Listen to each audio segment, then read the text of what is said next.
ایک دفعہ سرکار علیہ السلام اپنے ممبر اقدس سے تشریف فرما ہوئے تو آپ صلی اللہ علیہ وسلم نے خطبہ سٹارٹ نہیں کیتا، رون دی آواز آنی شروع ہو گئی۔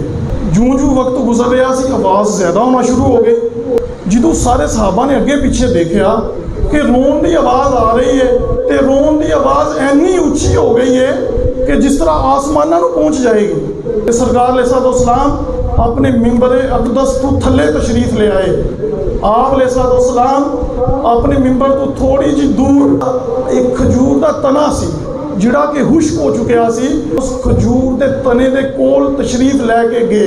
اے او کھجور دا تنا سی کہ جدوں ممبر آپ صلی اللہ تعالی علیہ وسلم دا نہیں بنیا سی تے آپ اس کھجور دے تنے دے نال ٹیک لا کے تے خطبہ دیندے سی۔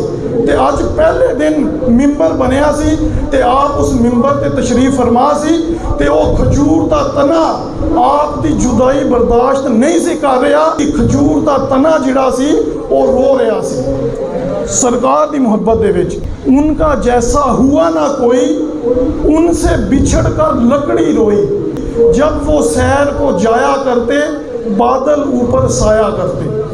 آپ نے اس کھجور کے تنے کے اوپر اپنا ہاتھ پھرانا شروع کر دیا اور اس کو اپنے باہوں میں لے لیا، اور کھجور کے تنے کا رونا چند لمحوں کے بعد اس کھجور کے تنے کا رونا بند ہو گیا۔